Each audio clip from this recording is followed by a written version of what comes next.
24. O último capítulo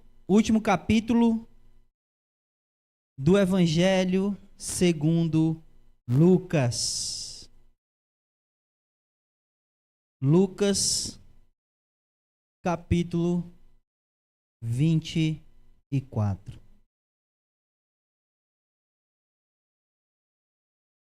Amém? Nós iremos fazer, como é muito grande, né, o capítulo, a gente vai fazer como a gente fez na semana passada, tá?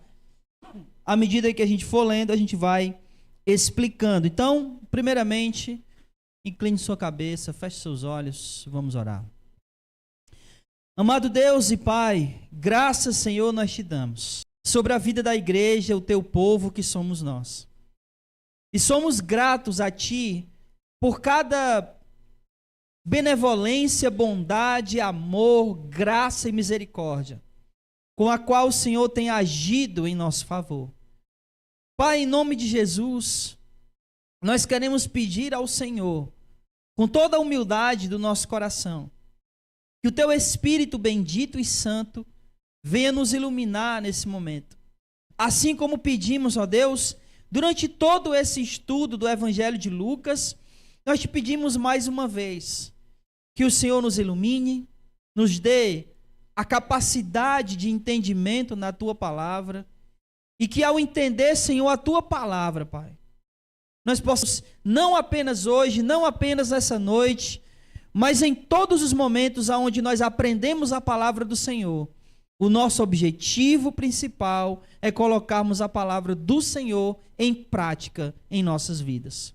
Então nos abençoa. Também aqueles, ó Deus, que acompanham pelas redes sociais, pelo YouTube, o canal aqui da nossa igreja, e não apenas esses que acompanham hoje ao vivo, mas aqueles que porventura vierem acompanhar e assistir em outro dia posteriormente. Mas que a Tua palavra, Deus, penetre no coração de todos, os que estão aqui, os que estão acompanhando online e aqueles que vierem acompanhar posteriormente. Fica conosco, nos conduz, que eu seja apenas um instrumento nas mãos do Senhor e fala, Deus, ao nosso coração por intermédio da Tua palavra. O nome do Senhor. Na semana passada a gente viu, né, aqui no capítulo 23, Jesus perante Pilatos, e ele foi levado na presença de Pilatos para ser julgado, né, para morrer, obviamente. Pilatos, por assim dizer, entrega Jesus de novo aos líderes religiosos dos judeus, e aí começa o calvário de Jesus, a caminhada de Jesus em direção ao Gólgota, que a gente viu lá que o Simão Cirineu ajuda Jesus a o sepultamento de Jesus lá feito por quem? José de Arimateia. O que nós iremos ver hoje, basicamente, é sobre a ressurreição de Jesus. Esse tema da ressurreição, aqui no capítulo 24, Lucas dividiu entre a ressurreição de Jesus, propriamente dito, que é quando as mulheres vão ao sepulcro e não encontram o corpo de Jesus. Depois Pedro vai lá e também vai ver que não tem nada lá, o corpo não está lá. Depois a gente vai ver sobre os discípulos no caminho de Emaús. Depois nós vamos ver Jesus aparecendo aos discípulos, aos apóstolos. E para finalizar, nós vamos ver Jesus sendo levado aos céus. E aí, não sei se já está aí para vocês, mas esses são os versículos. A ressurreição do 1 ao 12, caminho de Emaús do 13 ao 35, Jesus aparece aos discípulos do 36 ao 49 e a ascensão de Jesus do 50 ao 53. E é isso que nós iremos ver. Mas antes eu queria falar isso aqui na introdução. Por favor, pode colocar aí. E aí eu queria que a gente lesse esses três versículos, essas três passagens aí. A primeira em 1 Coríntios 15. A ação é inútil e também a nossa fé é inútil. E aí ele vai dizer no versículo 17, se Cristo não ressuscitou, a nossa fé é inútil e ainda estão nos vossos pecados. Então a doutrina da ressurreição é importantíssima para a nossa fé. Olha o que Paulo está dizendo. Se Cristo não ressuscitou, nós ainda estamos nos nossos pecados. E aí a gente consegue ver a importância da ressurreição. 1 Pedro 1,3, ele vai dizer: bendito seja Deus e Pai de nosso Senhor Jesus Cristo, que nos regenerou para uma viva esperança, segundo a sua grande misericórdia, pela ressurreição de Jesus.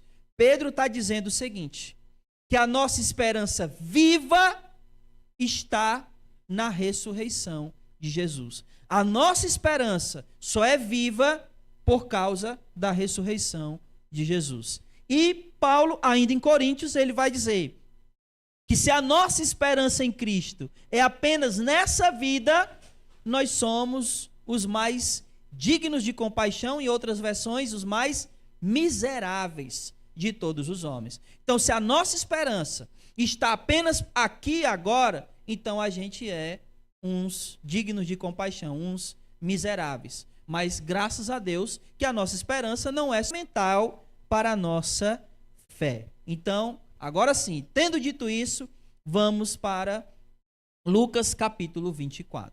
Leiamos.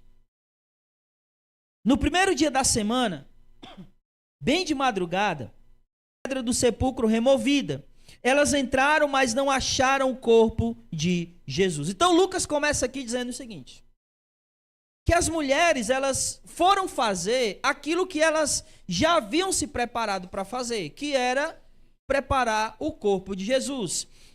Volte para o versículo 56. Elas, no 55 diz que elas foram ver aonde Jesus, né? Elas seguiram, elas voltaram para casa, né?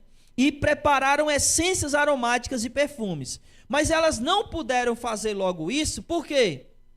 Porque era sábado.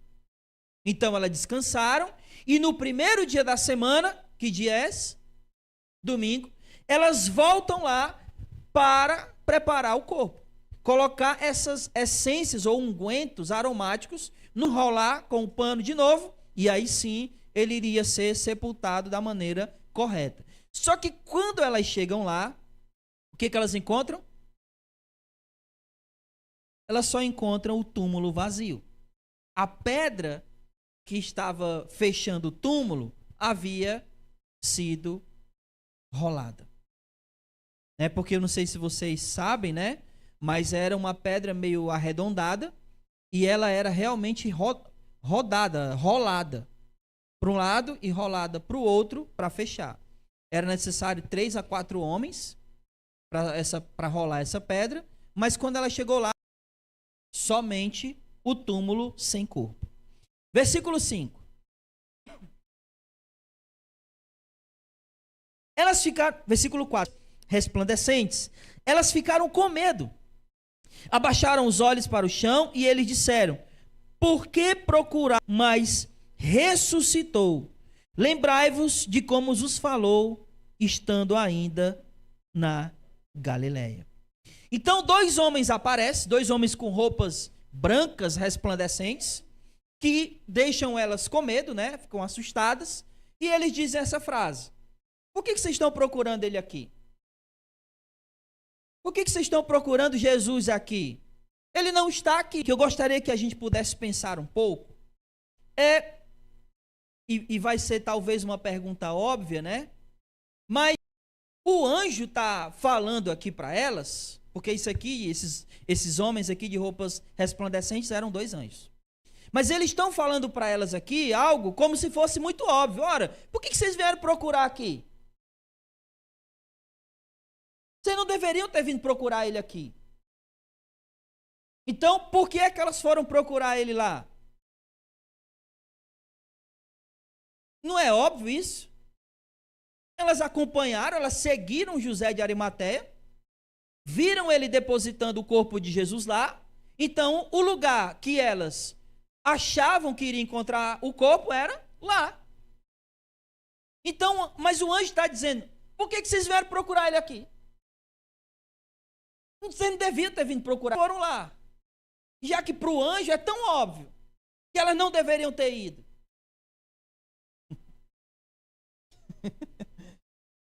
Hã? Era óbvio, pelo que o anjo diz no versículo 6, ó. Lembrai-vos de como vos falou ainda na Galileia. Jesus havia dito que isso ia acontecer. Ele falou várias e várias vezes, não foi só uma, não foi duas, não foi três, foi várias.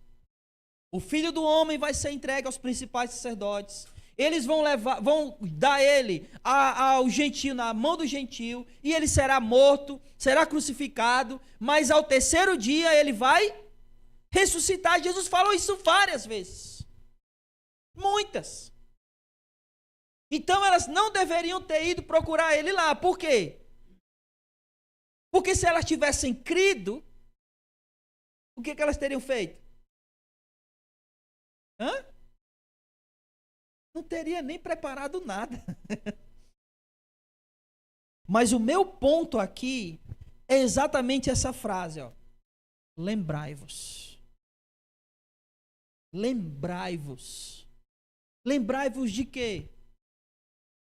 Das palavras de Jesus. Porque todas as vezes que a gente não lembra as palavras de Jesus, a gente vai buscar em lugares que não deveríamos buscar. A gente vai para lugares, a gente procura coisas que não deveríamos procurar.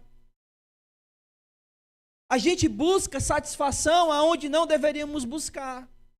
Todas as vezes que nós não lembramos das palavras. E esse lembrar aqui, não tem a ver com o fato de a pessoa esquecer e de fato esquecer totalmente. No sentido de que, sei lá, você guardou uma coisa em um lugar e você não lembra mais que aquilo está lá. Você literalmente esqueceu. Você já fez isso? Sim ou não? Eu vou dar uma dica para vocês. Quando vocês estiverem procurando uma coisa que vocês não sabem aonde encontraram, aonde guardaram, procure outra coisa. Porque toda vez que a gente está procurando outra coisa, a gente encontra outra. Que outro dia é onde é que eu achei, mas agora você está procurando é outra coisa.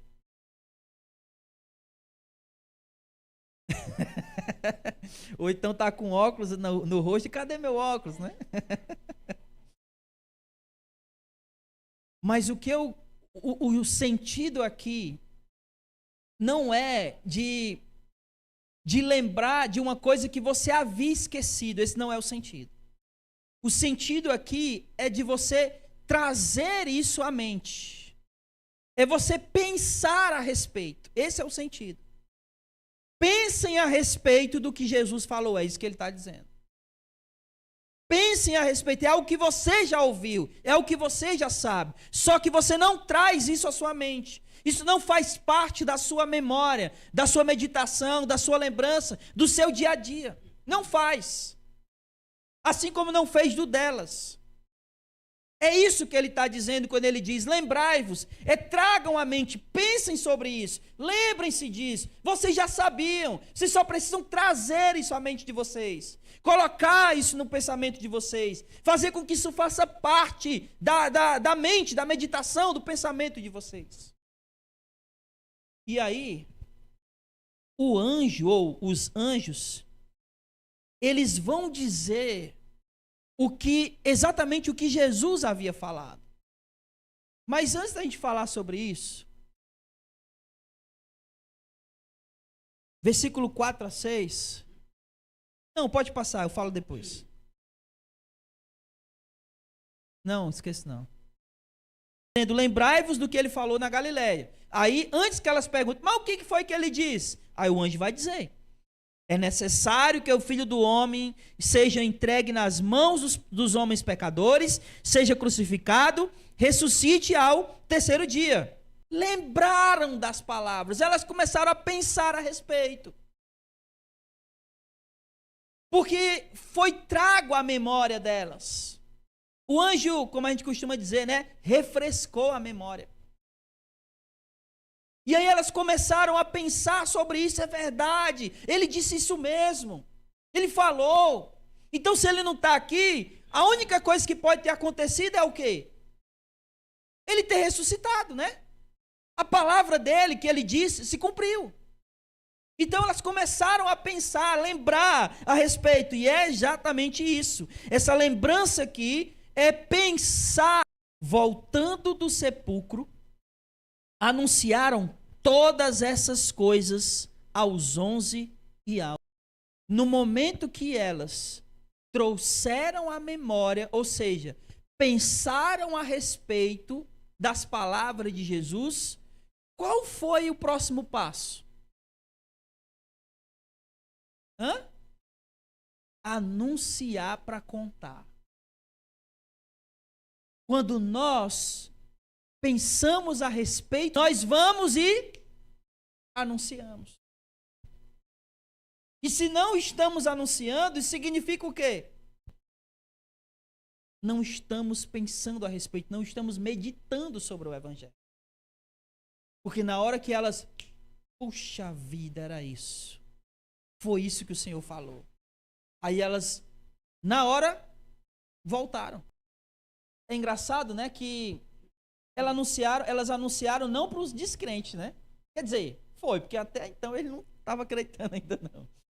Mas elas anunciaram para os discípulos.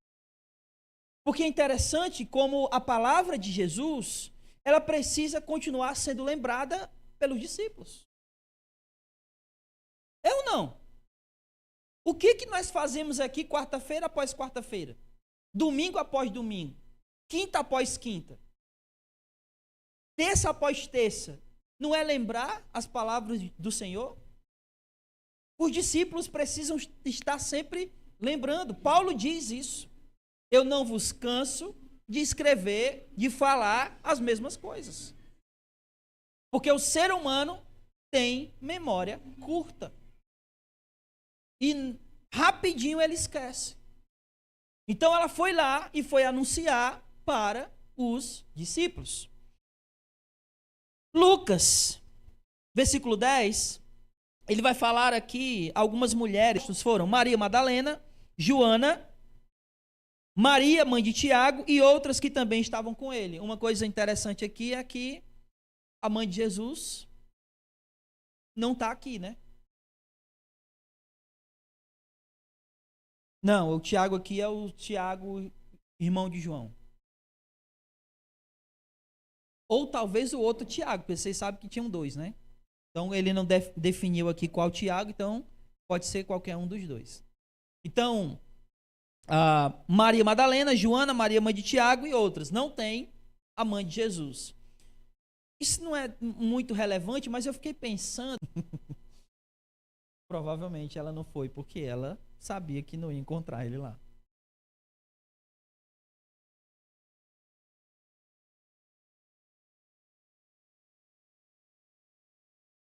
Sim.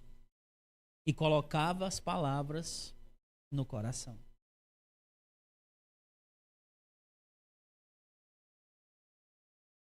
Sim, na transformação da água em vinho, né? Ela diz, façam tudo o que ele disser. Então a gente pode perceber que Maria, ela tinha fé em Jesus, né? E provavelmente ela não foi porque ela creu no que ele havia dito. Mas aí, olha só, versículos 11 e 12. Mas as palavras delas lhes pareceram um delírio e não lhes deram crédito. Ou seja, eles não creram. Eles não acreditaram. E por que eles não acreditaram? Porque as palavras de Jesus não estavam fazendo parte. Levantou-se correndo e foi correndo até o sepulcro. E abaixando-se, viu somente os panos de linho e retirou-se admirado com o que havia acontecido. Bom, Pedro, ele fez uma coisa aqui que também define ou demonstra a incredulidade dele. Porém, tem um princípio aqui que eu gostaria de aplicar. Elas foram lá e anunciaram, certo? Correto? Anunciar a Jesus seria uma espécie de pregação? Elas estavam pregando que Jesus foi ressuscitado. Sim ou não? Sim. E aí Pedro foi fazer o quê? Ele foi conferir. Que é um princípio que a gente tem que aplicar. Não é porque alguém está pregando e falando que eu tenho que logo prontamente acreditar. Eu tenho que conferir. No caso de Pedro, ele foi conferir no sepulcro, né? No nosso caso, a gente confere aonde? Na Escritura. Dizendo isso, então aquela pregação é verdadeira. Amém? Vamos continuar.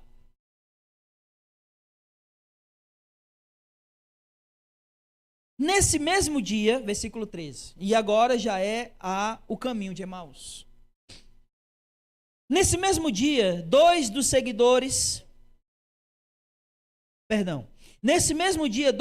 seguiam para um povoado chamado Emaús, distante de Jerusalém, 60 estádios, aproximadamente 11 quilômetros.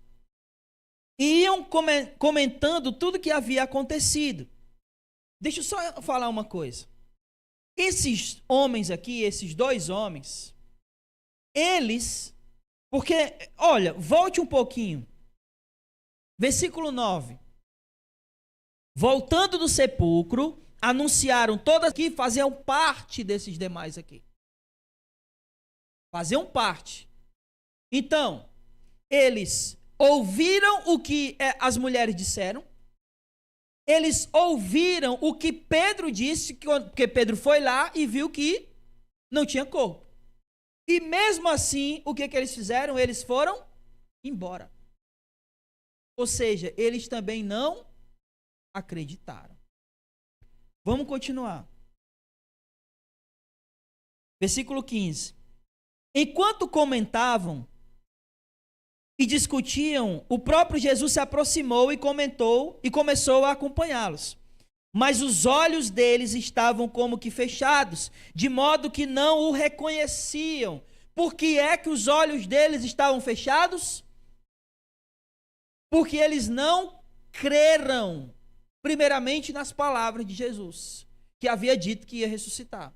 E depois eles não creram, tanto no testemunho das mulheres, como no testemunho. Incredulidade fez com que eles não reconhecessem Jesus.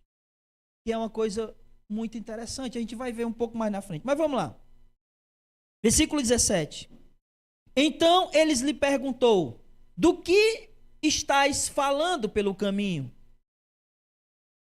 Eles então pararam tristes. Essa afirmação de Lucas aqui não é à toa, de que eles pararam tristes.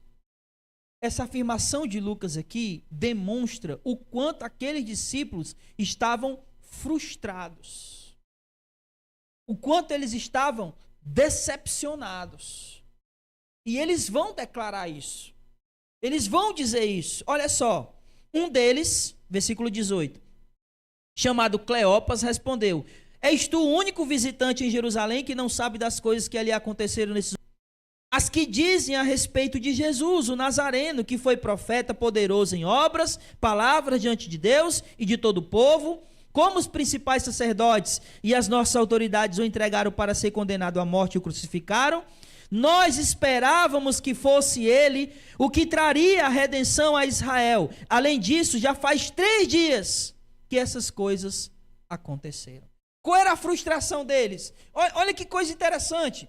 Eles dizem que Jesus, o Nazareno, era profeta, era poderoso em obras, ou seja, realizava milagres, e que eles esperavam que ele fosse aquele que ia trazer redenção. Sabe o que eles estão dizendo? Eles esperavam que ele fosse o Messias. Só que agora ele está morto. E com ele, ou pelo menos eles achavam que estava morto, né? E com essa morte, Jesus morreu e com ele morreu todas as esperanças desses discípulos. Por isso eles estavam tristes. Eles estavam frustrados. Eles estão dizendo que, olha, a gente esperava que ele fosse aquele que ia trazer redenção para Israel. Só que agora ele morreu. Olha a frustração deles. O sentimento de desesperança, né? Não tem esperança nenhuma na fala deles. Tudo está perdido, tudo acabou, ele morreu. Não tem mais nada, não sobrou mais nada. E aí, continuando, ele diz o seguinte, versículo 22.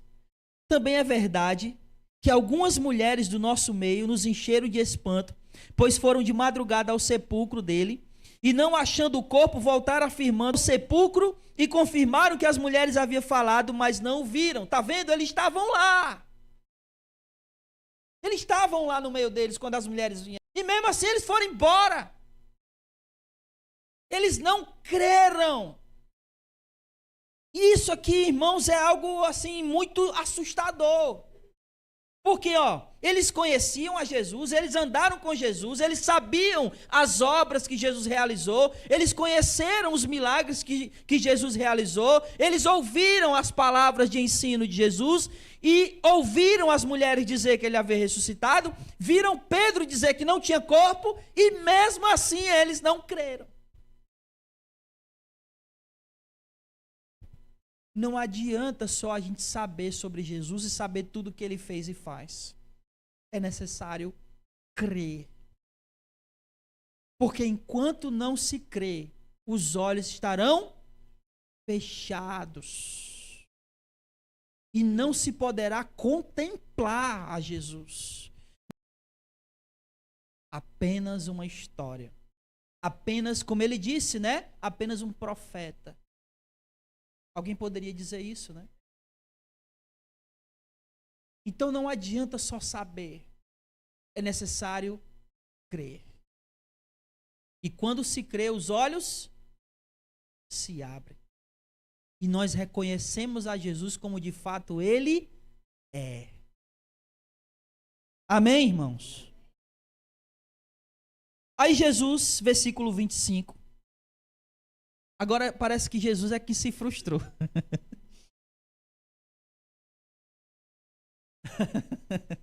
Mas se tivesse, a gente poderia imaginar Jesus dizendo assim: oh meu Deus.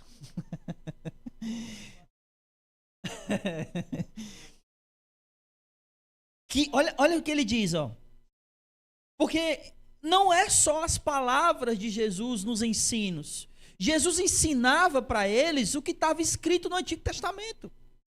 O que os profetas haviam dito. O que a lei falava a respeito do próprio Jesus. E mesmo assim, eles não estavam acreditando.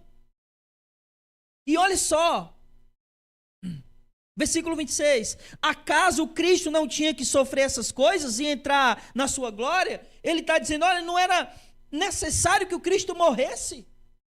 Os profetas diziam isso. Não é isso que diz, por exemplo, Isaías 53? Sobre o servo sofredor? E começando por Moisés e todos os profetas, explicou-lhe o que estava a seu respeito em todas as Escrituras. E aí Jesus pegou o Antigo Testamento para a Escritura. E aí acontece um diálogo aqui entre eles. Versículo 28, prestem atenção. Quando se aproximaram do povoado para onde se dirigiam, Jesus fez como quem ia seguir adiante. Eles, porém, insistiram: fica conosco, pois já é tarde e o dia está terminando. Então entrou para ficar com eles. Estando com eles à mesa, Jesus pegou o pão, abençoou e partiu e distribuiu. Então os olhos dele foram abertos e o reconheceram, e ele desapareceu de diante deles. E disseram uns aos outros: acaso o nosso coração não ardia pelo caminho, quando ele nos falava e nos abria as Escrituras?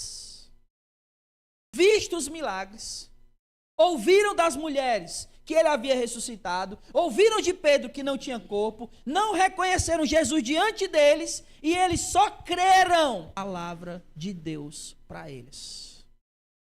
Porque o que gera fé em nosso coração não são milagres, mas é a palavra quando ela é explicada e entra no nosso coração e arde o nosso coração. Não é isso que eles estão dizendo aqui, ó? Acaso o nosso coração não ardia pelo caminho quando ele nos falava e nos abria as Escrituras? Foram duas coisas aqui que fizeram eles abrir o coração. O partir do pão. E o que é esse partir do pão aqui, irmãos? Hã? O que é esse partir do pão aqui? É a ceia. E a ceia representa comunhão com Jesus. Então, a fé deles foi gerada pela palavra, fortalecida pela comunhão da ceia. Eu não sei se você tem essa noção de quanto a ceia é importante. Do significado da ceia em nossas vidas. Do pão que simboliza o corpo dele. Vocês lembram o que ele falou em João 6? Quem não comer a minha carne e não beber o meu sangue, não tem parte comigo. É isso que significa a ceia. Todas as vezes que a gente toma a ceia, come o pão, bebe o suco, nós estamos fazendo parte do corpo de Jesus, entrando em comunhão com ele, revigorando a nossa fé nele. E a palavra gera cada vez mais fé. Porque que muitas vezes a gente vem aqui e diz, irmãos, não faltem. Não deixe de vir para... Que a fé vem pelo... E o ouvir pela palavra de Cristo. Por que tantas pessoas, às vezes, estão tão fracas na fé? Porque falta ouvir a palavra e falta comunhão com Cristo. Através de quê? Da ceia. Continuando.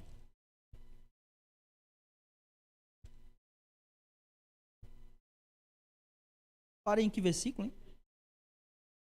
33. Na mesma hora, levantaram-se e voltaram para Jerusalém,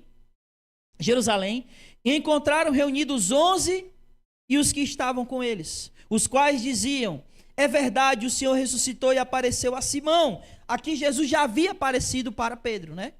Eles chegaram lá e os 11 já estão dizendo, olha, é verdade, o Senhor ressuscitou, ele apareceu para Simão.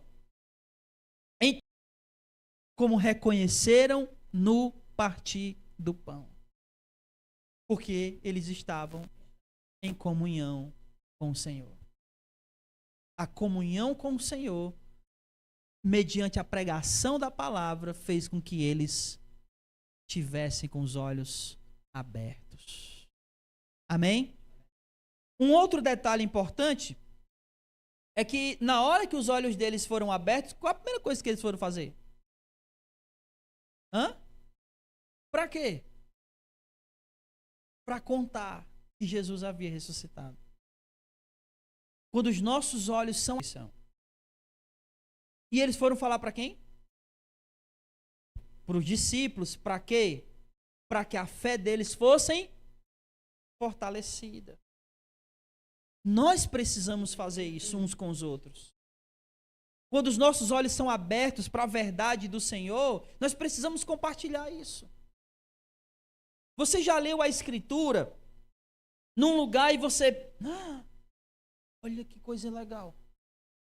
Isso é novo para mim. Seus olhos naquele momento foram abertos. Apesar de ter lido várias vezes, irmãos. Para a fé dele ser fortalecida, como naquele momento a sua fé está sendo fortalecida pela palavra.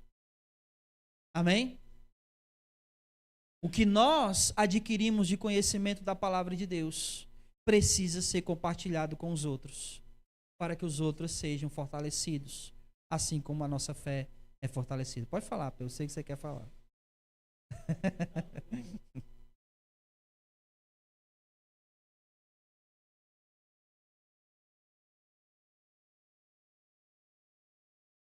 Sim.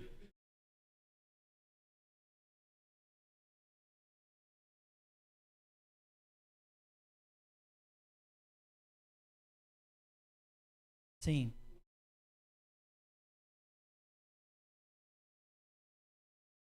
Sim. Todo dom é para edificação do corpo.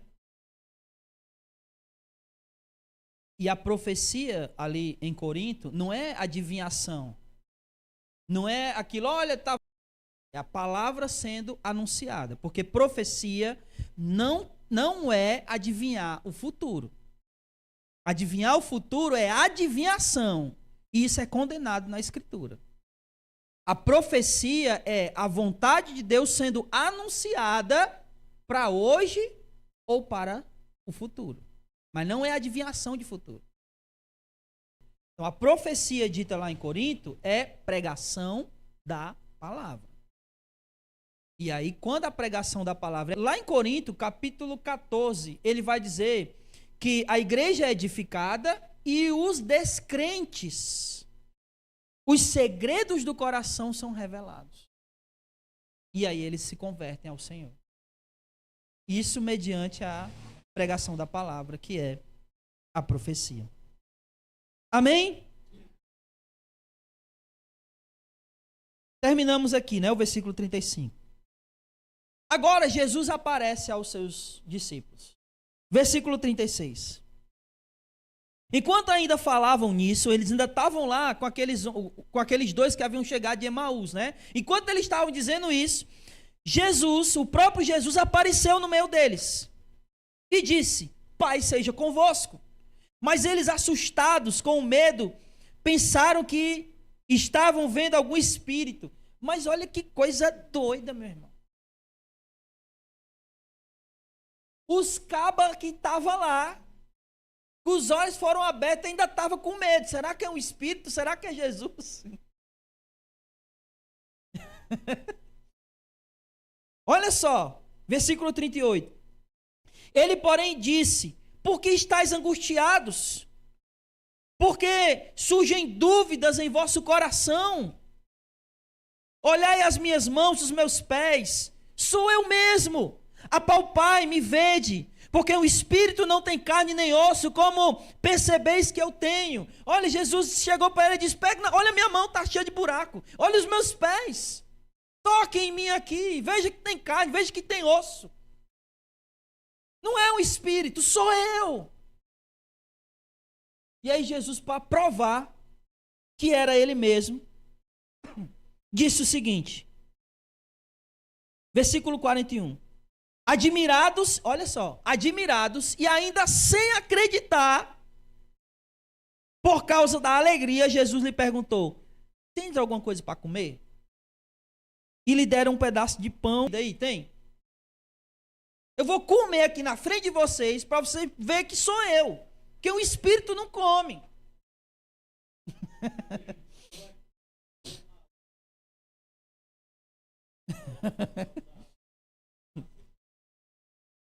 Até porque os outros já tinham comido com ele, né?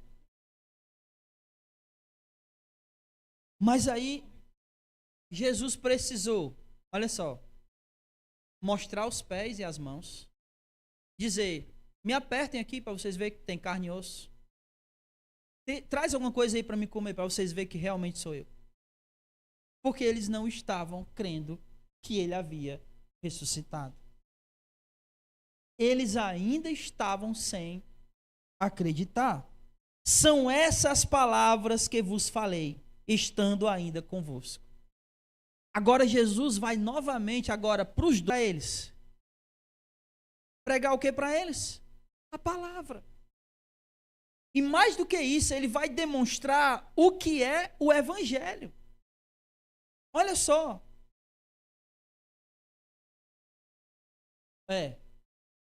Olha só. São essas palavras que vos falei estando ainda convosco. Era necessário que se cumprisse tudo o que estava escrito sobre mim na lei de Moisés e nos profetas e nos salmos. Ou seja, o Antigo Testamento tinha que se cumprir em Jesus. Era necessário que isso acontecesse. Então, lhes abriu o entendimento para compreender as Escrituras. O entendimento foi aberto quando? Quando Jesus explicou a palavra. Jesus mostra os buracos das mãos.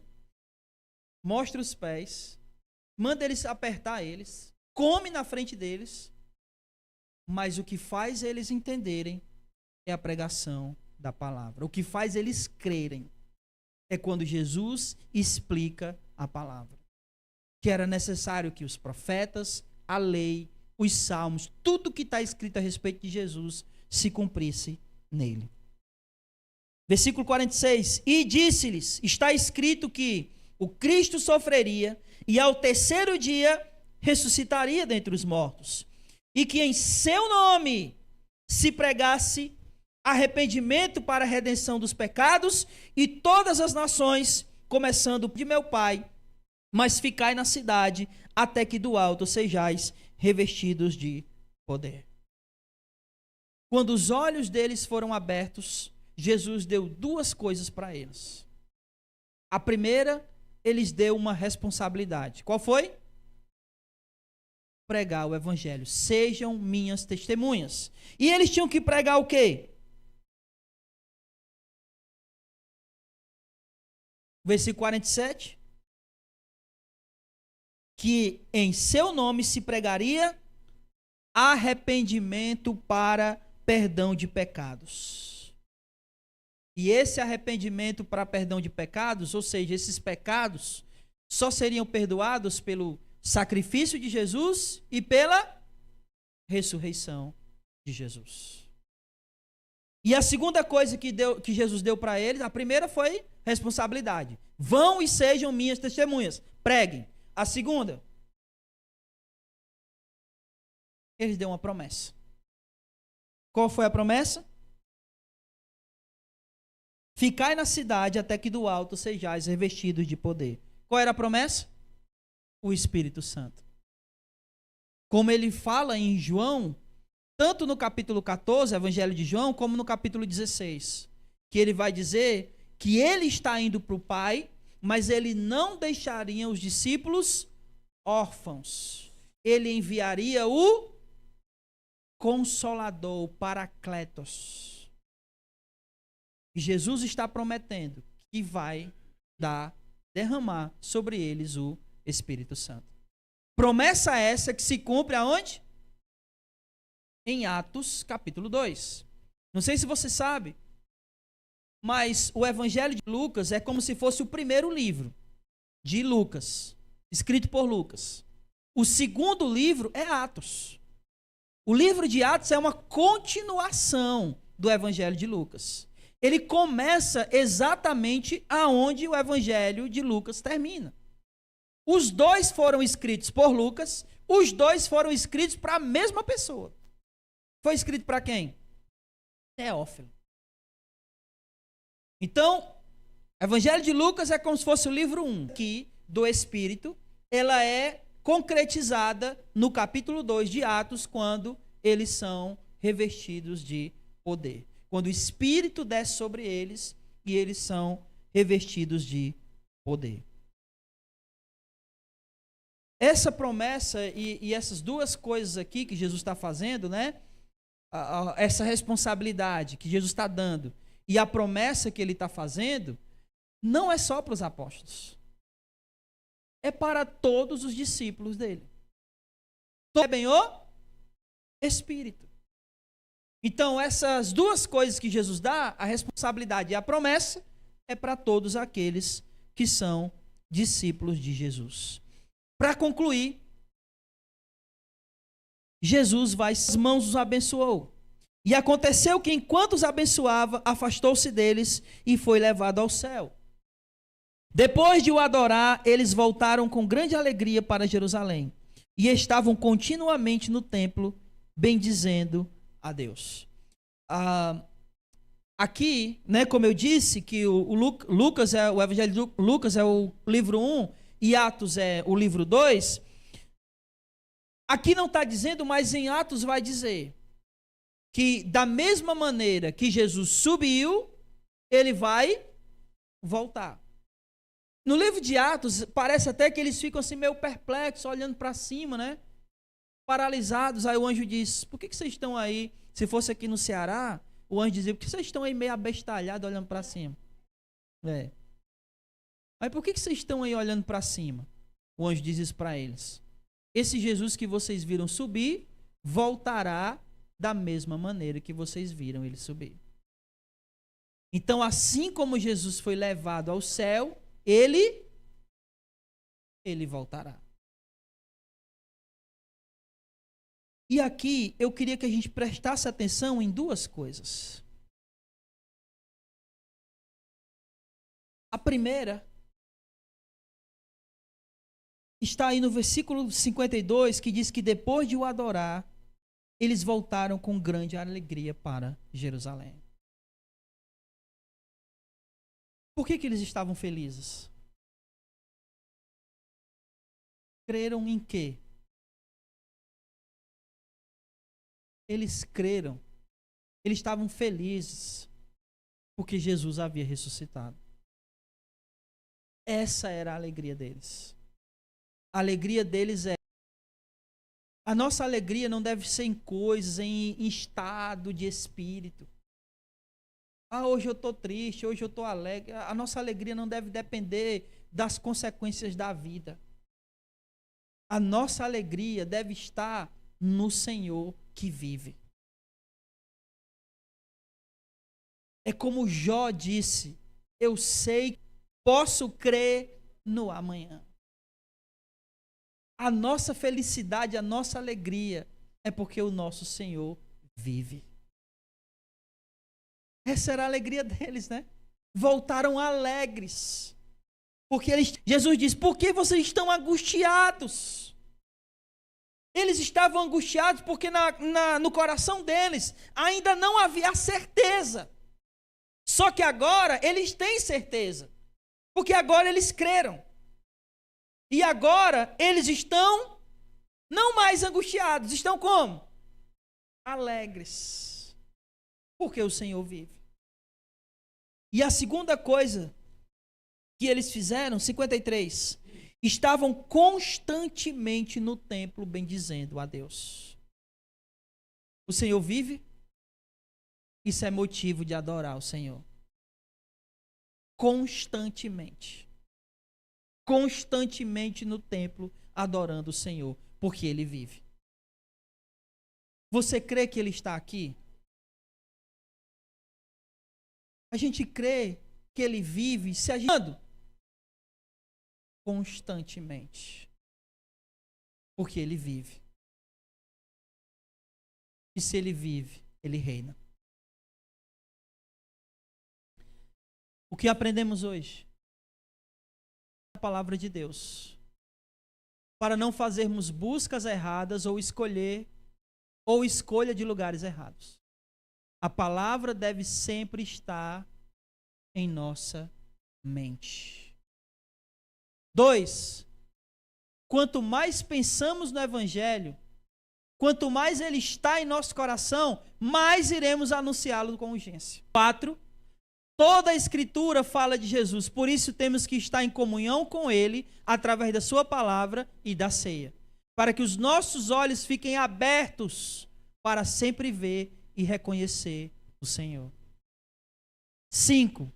É a palavra que gera fé, não são milagres. E uma vez essa fé sendo gerada em nós, temos uma responsabilidade e uma promessa da parte do Senhor Jesus. Qual é a responsabilidade? Pregar. Qual é a promessa? O Espírito. E por último, Jesus vive. Isso é motivo de alegria e de adoração. E Ele voltará assim como subiu. Para concluir, bota aí a conclusão, Roberto.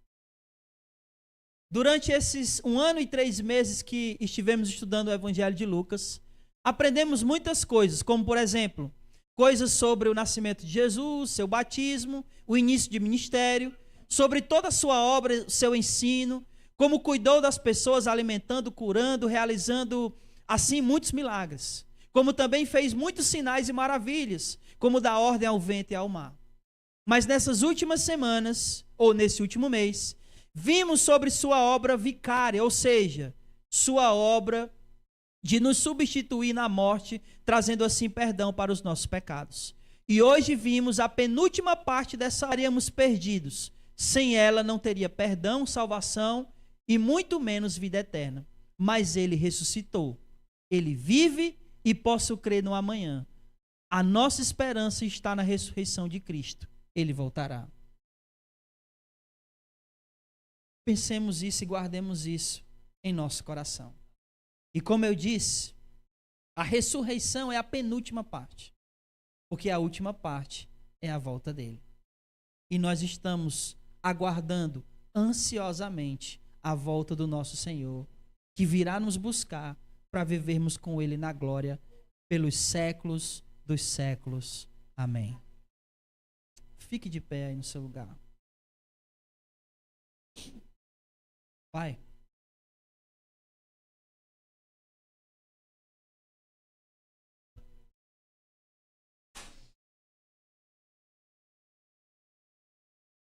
vamos orar em nome do Senhor Jesus. Glorificado, meu Deus, esse tempo em que nós tivemos, ó Deus, estudando a Tua Palavra durante todo esse 1 ano e 3 meses.